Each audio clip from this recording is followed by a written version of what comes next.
As a rideshare driver, when it comes to earning a decent income, many would say that the prevailing wisdom is that you must cherry pick your ass off. But can you make a decent wage without doing so? That's what we're going to talk about today. What up, folks? Once again, it is indeed your boy Tim with another ride sharing video. Now, for you folks who regularly watch the content presented here, you may remember I did a video, actually a couple videos, one featuring Sergio interviewing a driver named Jeff. And then I did a follow-up video about another guy in the comments. But both of these individuals, both Jeff that was interviewed by Sergio and the other individual in my comment section, both suggested that they were making a substantial income as an Uber or Lyft driver without cherry picking many trips at all. I believe Jeff stated that he takes 99% of trips offered to him in ride sharing. Yours truly, I thought it was a bunch of bullshit. I made a video stating just that. And the same thing in regards to the commenter within my comments. However, yours truly, if I am wrong, I'm always willing to concede a point. And this is perhaps one of those times. Jeff, who was interviewed by Sergio, actually reached out to yours truly and was willing to open the books. The man keeps a detailed record of his earnings.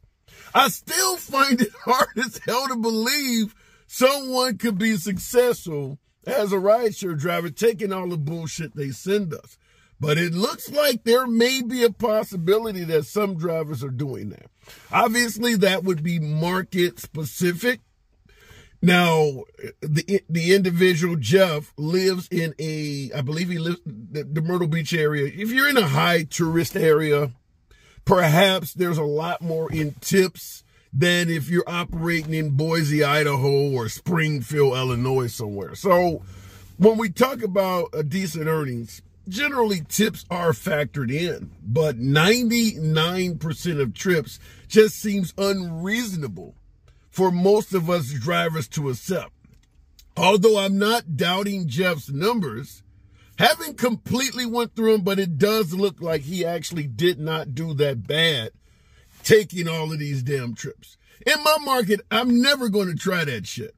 But I'm willing to concede a point if there is a man out there that's doing that and having a successful time in rideshare. My trips, as I state all the time, most passengers are going between 0 and 5 miles when they get in my vehicle. I'm being paid in this market less than 75 cents a mile. So even if the trip is 5 miles long, you're talking barely $4. There's just no way in hell I see an avenue where I'm going to accept 99% of trips. Hell, even taking 70% of trips would have me fucked over royally. But perhaps in your market, you can do that and make a decent living. So I want to reach out and ask you folks that. We're talking strictly acceptance rates. What is your acceptance rate in your market? And do you think you could succeed, earn a decent profit if you took, let's say, 80% of the trips that came to you? I get a lot of folks in the comment section, their acceptance rate is damn near in the single digits. I think mine currently, I've usually fluctuate 5-6% to maybe 20%, depending on how many hours I put in, and when they're offering streak bonuses, for instance, on Lyft, I'm going to accept every trip because you got to get the streak bonus. We may have a week or two straight where they're offering streak bonuses every damn day. And obviously the purpose of a streak bonus is to get a 100% acceptance rate out of you. You don't have a choice. That's a time when you will find yourself doing some trips and you're like, I'm really taking one for the team just to make this streak bonus. I'm sure all of you out there in the middle of a streak bonus have received a trip that was so bad, you're like, fuck, I almost want to give up the streak in regards to taking this trip. I have done that before.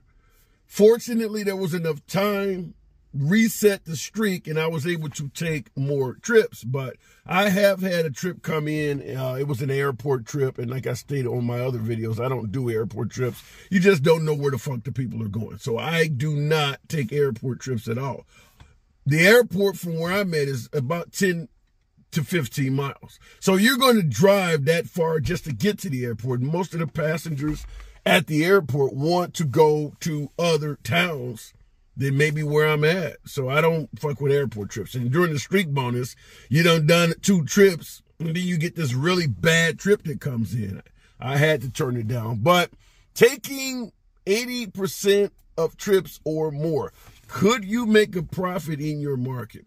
And as a follow-up, before we wrap this up, there are some folks who are saying that cherry picking is losing its efficiency for the simple point that Uber and Lyft have cut down the decent trips so fucking low that even if you cherry pick, you'll be sitting there forever. In other words, there's not much to cherry pick between. All of the trips are bad. Once again, remember, a lot of folks have acceptance rates in the single digits. That's a perfect example. If you got a 9% acceptance rate, that means you're turning down 91% of the trips that come to you. That's a perfect example to show you're cherry picking and there's just not many cherries coming down the pipe. So this has literally forced some drivers to start taking every damn thing that comes to them. Otherwise, you got to get out of ride sharing entirely. I want to hear from you folks on this. What is your acceptance rate? And could you make a decent living driving in ride sharing, Uber or Lyft, if you took 80%? I don't do the food delivery services, but I see occasionally when the trips come across, I don't see how you could do it in food service either, but I do understand in the food service business, Uber Eats or Grubhub, they do tip more. Let your boy know in the comments. I'm curious on this one. As always, subscribe to the channel. See you in the next video.